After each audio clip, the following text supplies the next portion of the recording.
I don't know if I have any big achievements. I guess just being alive is one of them.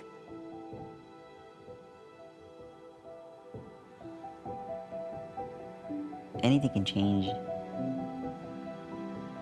from like tomorrow to like next week.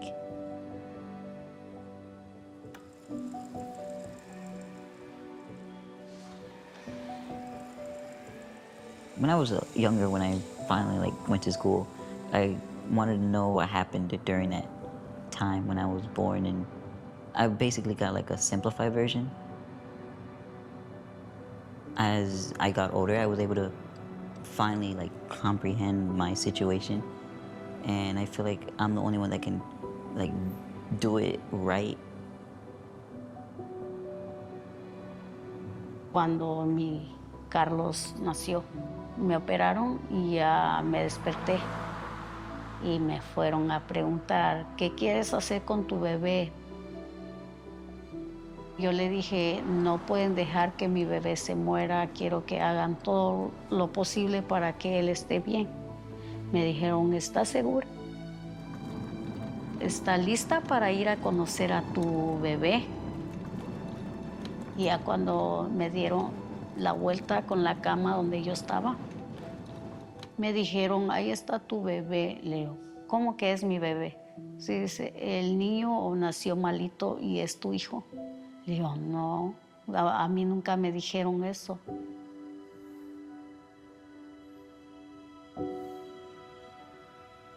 I got a phone call from a referral source saying they met a family in Immokalee that I might like to meet. They told me that a young boy was born with a condition known as tetramelia, that's missing his arms and legs. And they believed that he was part of a group of families that were adversely affected from being exposed to pesticides. So I got in the car with my investigators and we drove over. I met Francisca and Carlitos. He was a very young child at the time. He was still in a baby seat, a little bouncy seat. And that's what started the adventure of Carlitos Candelario.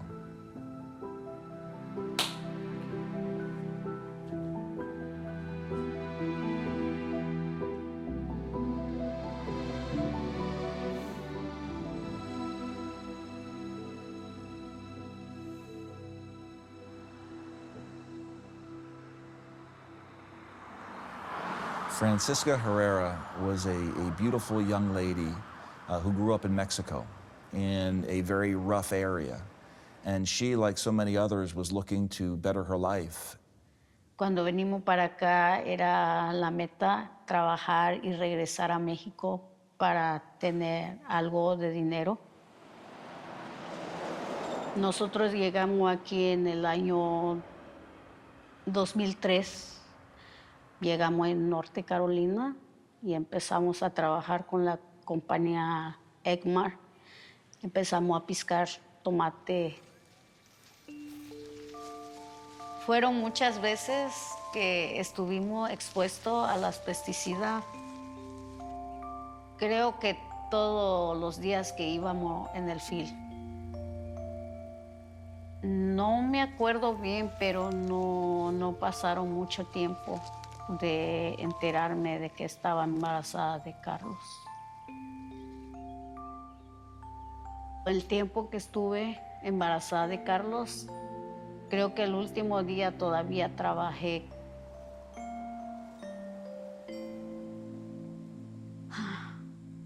Volver a recordar esos tiempos es duro.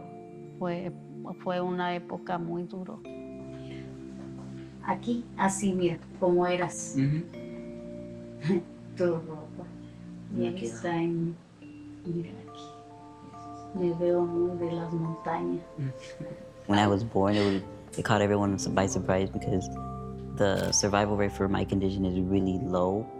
But there were like a handful of people like me that have been able to live a semi-normal life. And I feel like with mine, it was unprecedented because of my actual physical deformities. I don't have legs or hands to like actually do activities. But what I still did have was my mind, and my cognitive skills were were normal. That was like the thing that was able to keep me going.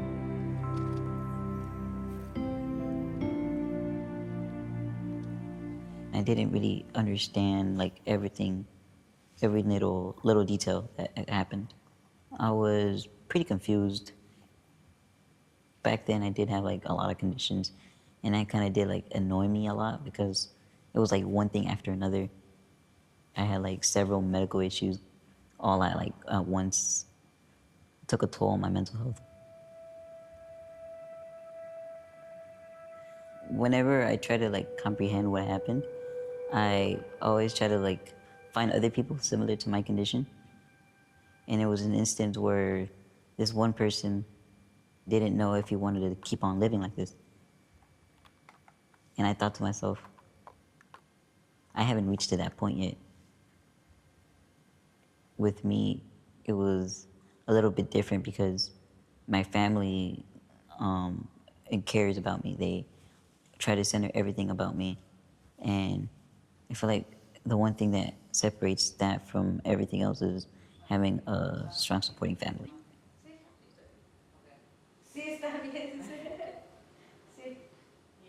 How did this happen? How did we go so far into treating these migrant workers with no humanity, and why did we get to a certain point where myself was essentially a catalyst for a groundbreaking case where many families have already suffered, and it took only mine to finally say, hey, we shouldn't be doing this anymore.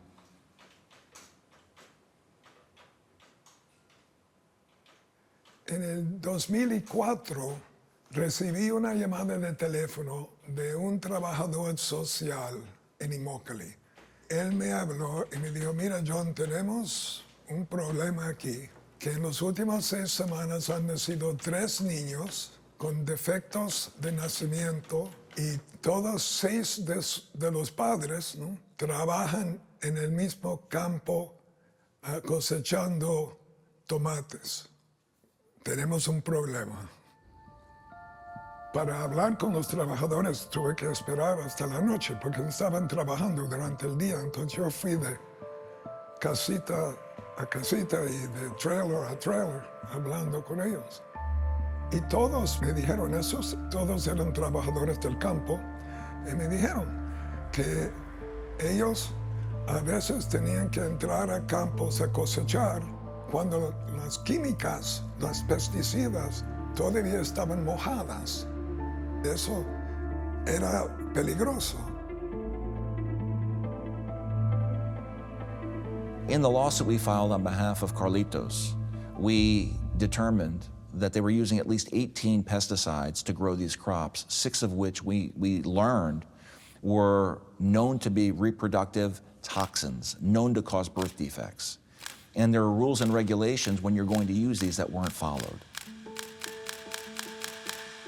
You said that there were pregnant women working in the fields while you were picking? Yes, Pregnant women working in the fields while you were spraying? yes, Did you ever see pregnant women in the fields get sick? of course. Did you see them vomit? Yes, Did you see them with rashes? yes. Were the pregnant women at the Agmar farms treated any differently from anyone else? Nope. Did anyone at Agmar ever tell you what pesticides were being sprayed? No. No. Did anyone at Agmar ever tell you any of the dangers of the pesticides, including the possibility of birth defects? No. No. No one ever told you that pesticides that were being sprayed could potentially cause your baby to have birth defects? No.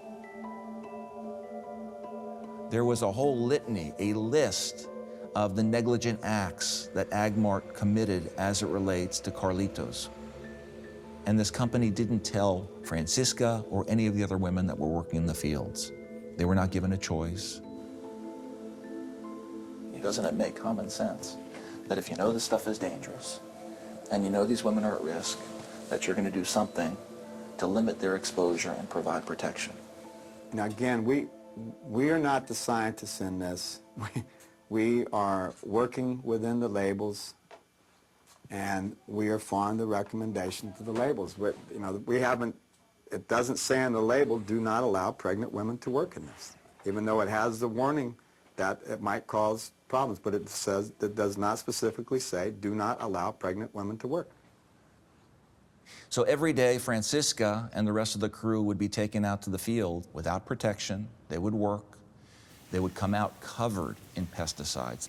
They were using them and not telling these people what was being sprayed, the risks and dangers associated with it, and it was a horrific result that came directly therefrom. Yo recuerdo que están los tractores que rociaban los químicos para las plantas y en ese momento nosotros estábamos justo al lado donde hacían el trabajo. Y al final del día, las palmas de las manos de nosotros siempre lo teníamos como verde, negro. I don't know that I'm capable of telling you that one of the aggravations or infractions is worse than the next because they are all horrific. Pregnant or not, nobody, no human being should be treated like these people were. Pregnant women working in the fields while pregnant women working in the fields while you were spraying. Pregnant women in the fields get You know, sick. it has the warning. It doesn't say in the label. We're not the scientists in this. Dangers of the pesticides cause your baby to have birth defects. No.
I think that this case illustrated to a wider public the cost of agricultural workers being exposed to pesticides.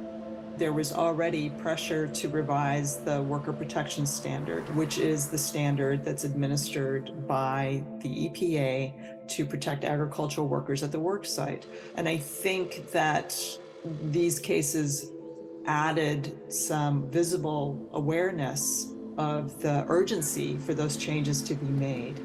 I don't think it directly changed the way that the feds or that the state was enforcing pesticide regulation.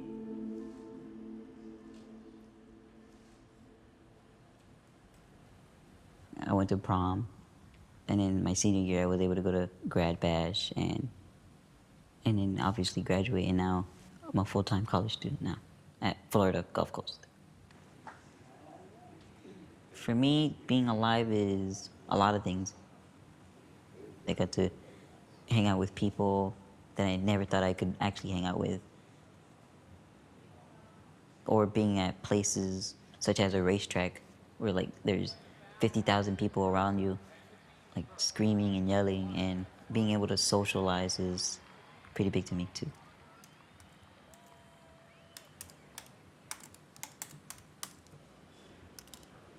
What do I dream of?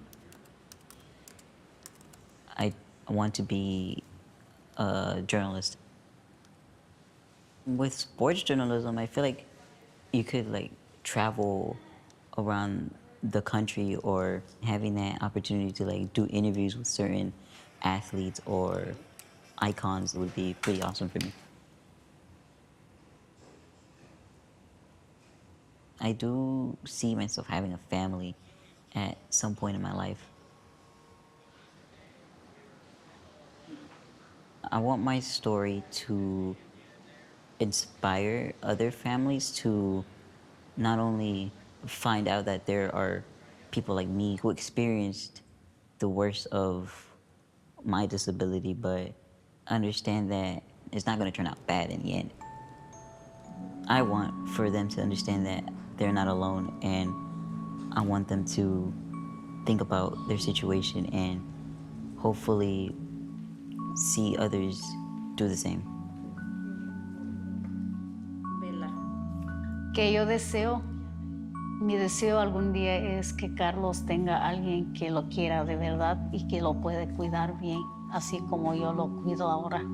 Es mi más grande deseo que algún día él encuentre a alguien que lo quiere de verdad, como él es.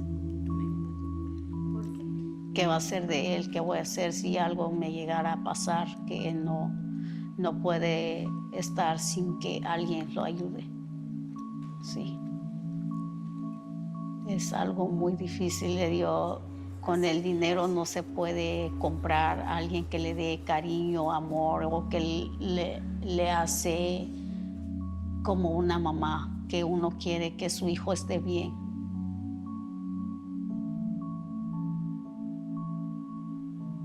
People that inspire me,